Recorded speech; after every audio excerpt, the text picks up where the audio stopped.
Hello, this is Jed Thone here because it's come up as a topic. I'm going to talk about what I do for work.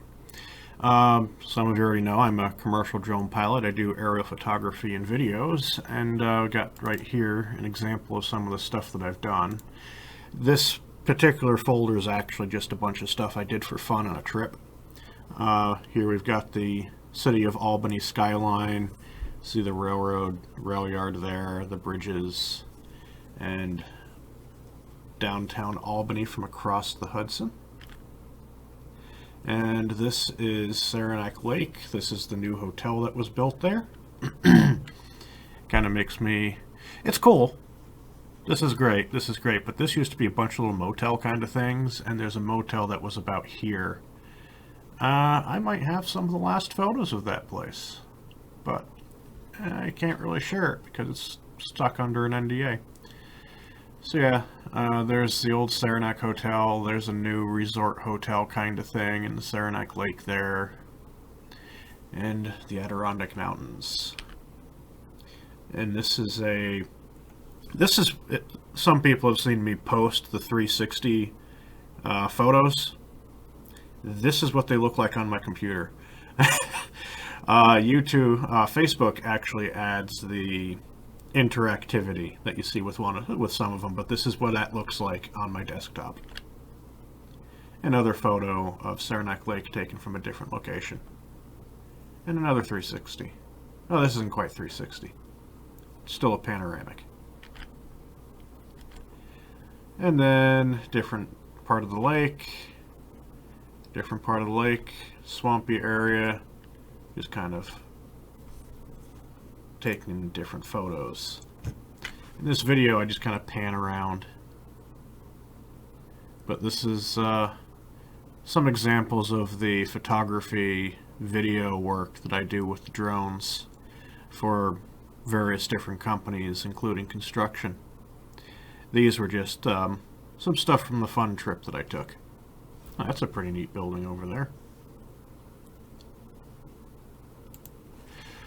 Some of the videos that I have done are in some interesting places. So if you go to Plattsburgh, flyplattsburgh.com news media, you have this.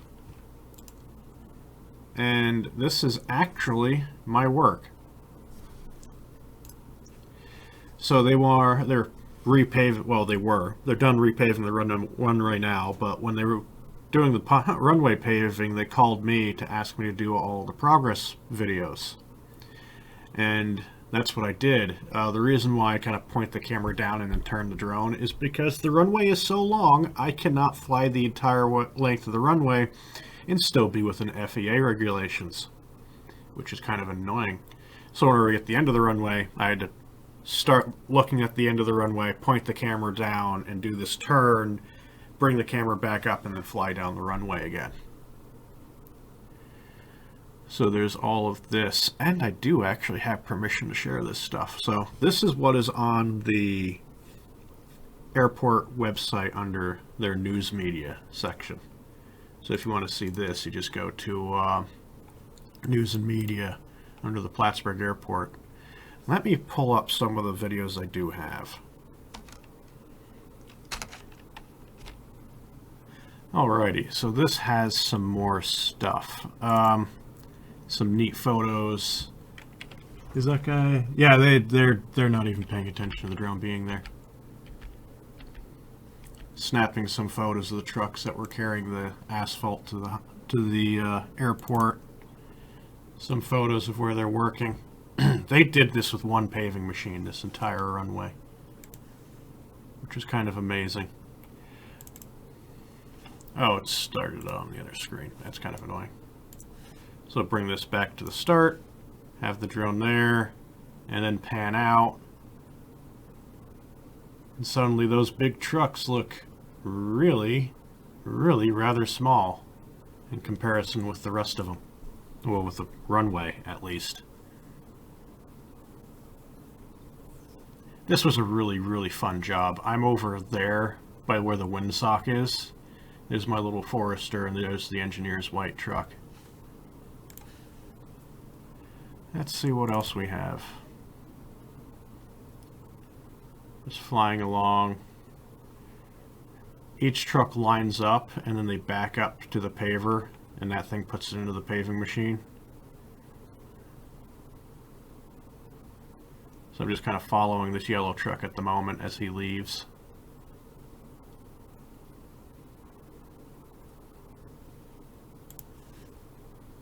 There's a lot of footage that didn't end up being used on the webpage. Flying over the trucks. And getting a sweeping shot of these guys working here.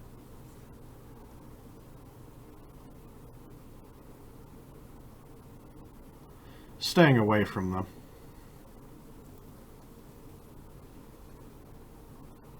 This is a fun job. Didn't have to worry about any planes because the airport's closed.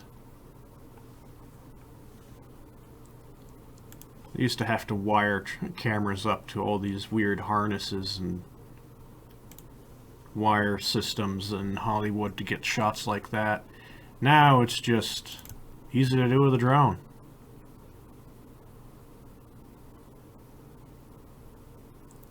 And because the airport's closed, I don't have to worry about planes, there's no trees, there's no towers, I can do these wide sweeping shots and never have to worry about hitting anything.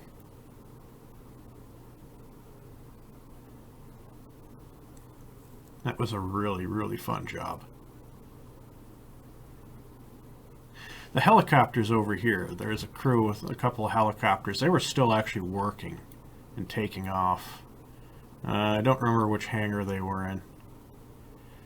I wouldn't take off until they left, but they'd leave every morning. They always seemed to be most active whenever I was flying. Of course, that's just how things work. So this is an example of some of the more standard work I get. And this was just to do progress videos and photos of the work at the airport as they were paving everything. The airport has interestingly been one of my more common job sites.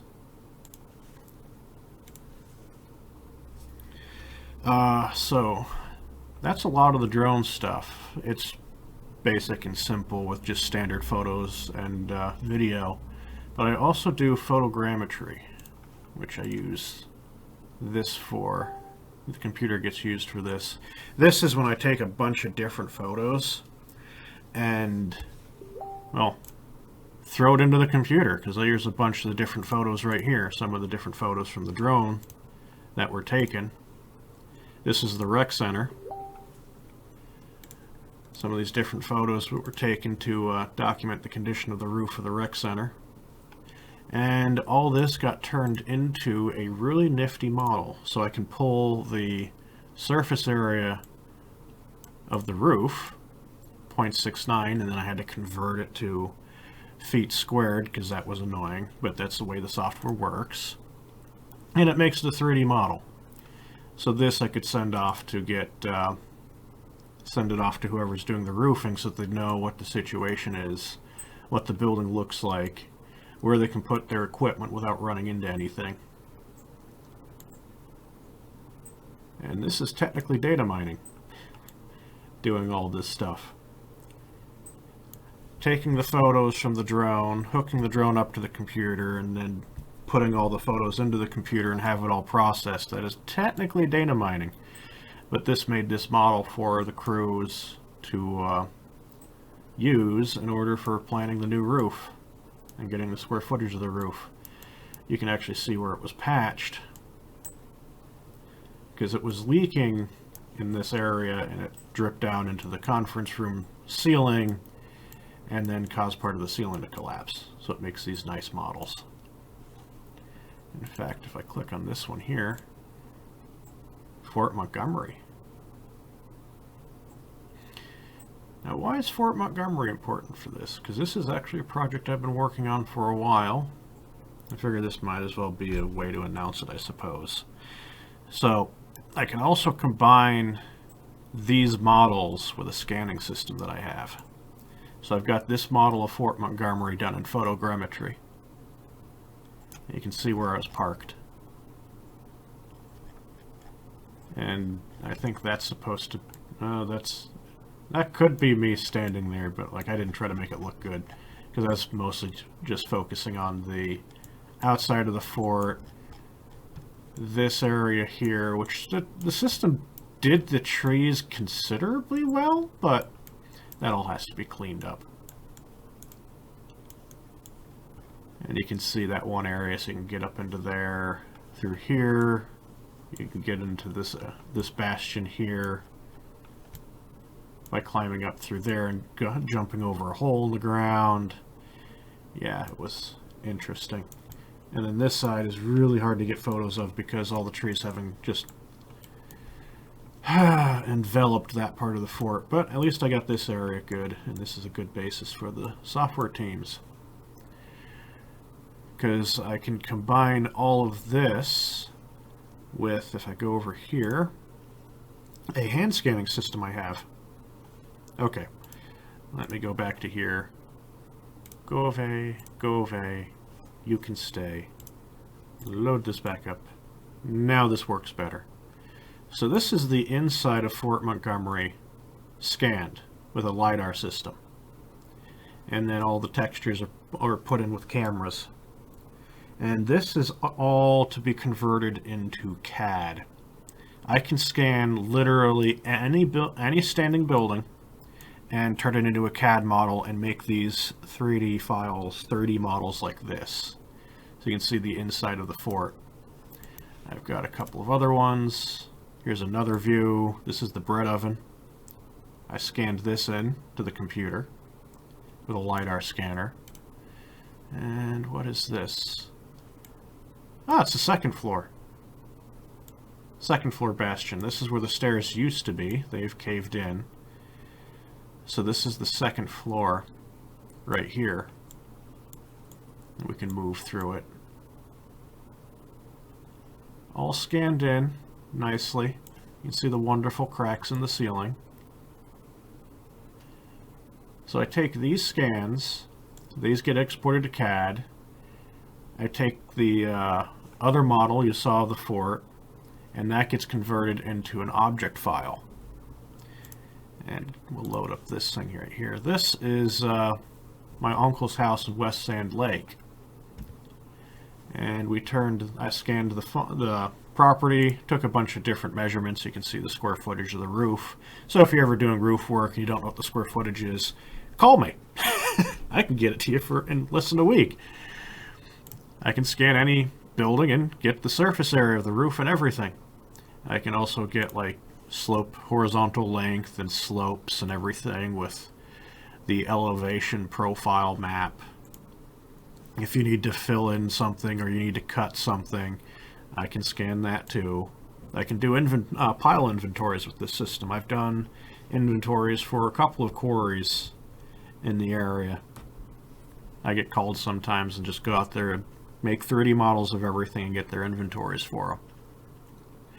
But this is my uncle's second house, now his main house outside of Albany. Went there with the drone and converted it into this 3D model. Scanned his house. This was an infrared system at the time, so I'll show you the CAD models of the house.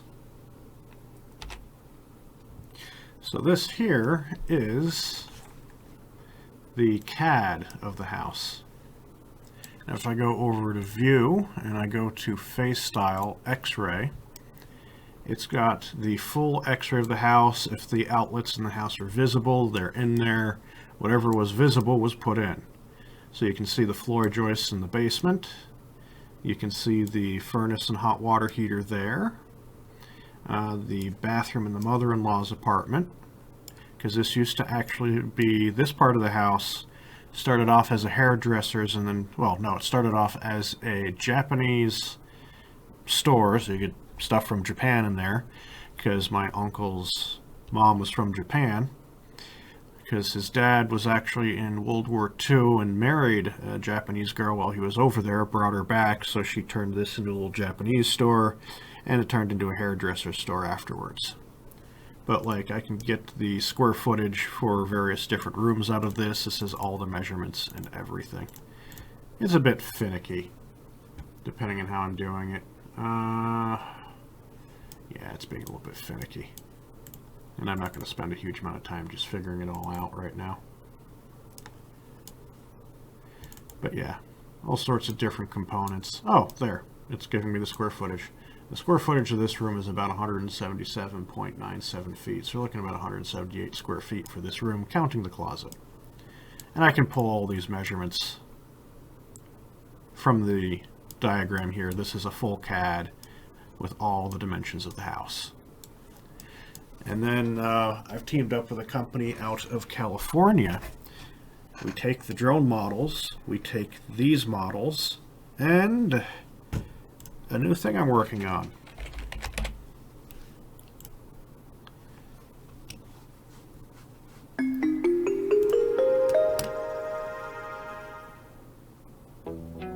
We make it into 3D walkthroughs. I'm going to turn the volume down. Can I actually shut the music off? No, we don't. Alrighty, I crashed it, but we're back. So, this is like the first version of this. So, let's turn the volume down. We take the drone model and the CAD models and make this virtual tour. As it loads,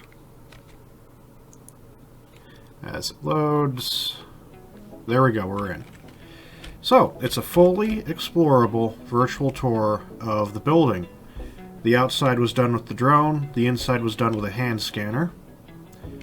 The property is fully walk-aroundable. You can hit the O key, you can see the raw 3D drone scan, pop into the backyard, pop to the side, and back to the front yard again. And then, well, actually, if you hit the F key, you can fly like a bird. So now you can fly around the house. And then you shut the fly mode off and jump onto the roof. Boop. No fall damage. Open the door, and now you can go inside. You can close the door back up again, and we'll run upstairs, and we'll open this door. The door is open. You can run downstairs and look up, and now you see the open door in the window. Fully walkthroughable, and you can even play videos. This is the living room, original living room. And that is my uncle. Not a direct relation. He's married to my mom's sister. And just to make it easy on himself, so he had access to the plumbing upstairs, and that's what that wanted. So he went around. I cut that video off early. Made a bunch of different videos. This house has a lot of dark panel. Yes. Yes. Although this is kind of nice, like a solid. So you can explore the house in the different rooms, and there's videos that explain the history and The the time and effort that went into workmanship. this room had to take, a couple of months to be able to. So we've got videos around that explain the history of the house, what was done in different rooms. We talk about some dumb stuff. Originally, before this addition was on here, I'm wondering if this pipe was run outside. Oof, that's bad for heating and other things. Because that's the drain pipe. Yeah, in the upstairs bathroom. Yeah, so this is the drain pipe for the upstairs bathroom, and this is an add-on. So my uncle kind of wonders if this was actually outside. Because we can hit the I key, and that brings up the indoor navigation, and this is the bathroom that is drained by that pipe, and it annoyingly runs through the living room of the mother-in-law apartment. You can teleport around the house. You can also see the floor is concrete, but because it's not a very thick concrete, it's not a very thick pad, that it's buckling, and it's, the moisture's getting to it. This So yeah, using drones and the scanner, we turn places into like interactive museums. And one of my goals is to do that for Fort Montgomery. In fact, the only reason why that hasn't happened yet, because this demonstration project here cost me $20,000 to make just for the programming team. Fort Montgomery will probably cost $750,000 to do. And I did have financing at one point lined up for a lot of it, but COVID killed the entire plan. So that's what I do with the money I saved up, is develop these really neat technology things. And this also has very big implications for the construction industry, because I can scan a building in, make the CADs, they make their changes to the CAD model design. So if someone, say, had this place and they want to knock this wall out so they could have a serving counter for the dining room, I can scan the dining room and the kitchen, send that to the architect or engineer, they make their changes to the drawing, I send it to the programming team, and we can render it all before work begins, and the customer can okay it and see if they actually really want to do that. And they'd be able to see it on a desktop or even VR. I'll show the VR version in a different video before work begins. This would also be a way to show off houses, but this is rather expensive for standard real estate work. In addition, if someone's remodeling, like they want to take that down and say they want to change the wall color, well, boom. Or my favorite, this nice greenish color. Whoops. Oh, that's interesting. I am now on the floor. Apparently I was in fly mode. There we go. Fixed. So yeah, I can change the color of the walls. Open the door. Turn the lights on and leave them on to consume power. And I can change the color of this wall. And there we go. I can also change the color of some of the furniture.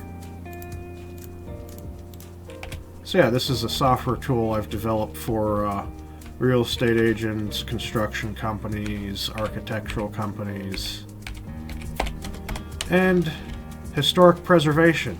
Because imagine doing, like, making a walkthrough tour of this, and then having videos. Yeah, this is my father. Where'd it go? There it is.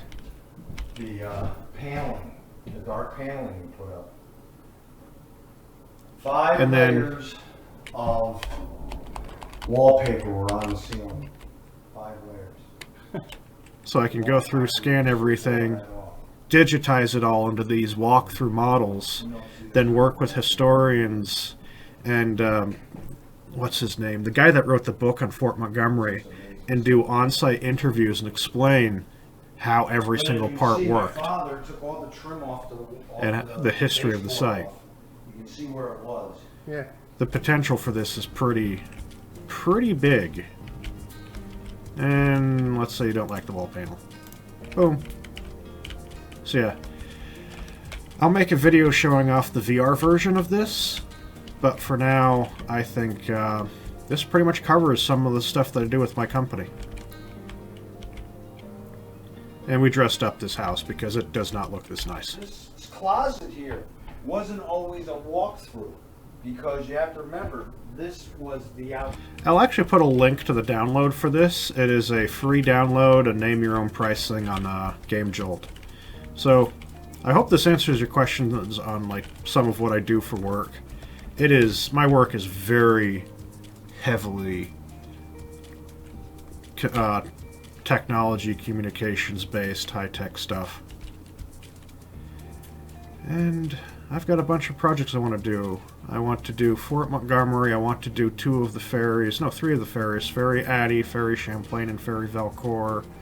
The McGregor Powerhouse I would love to do. The Kent Delore House would be awesome to turn into a digital museum. Just think of going to the museum from the comfort of your home on a computer or VR system or console game on a TV. So yeah, this is what I do. Hope you all enjoyed the video, and I hope you all enjoyed learning about it. Talk to you later.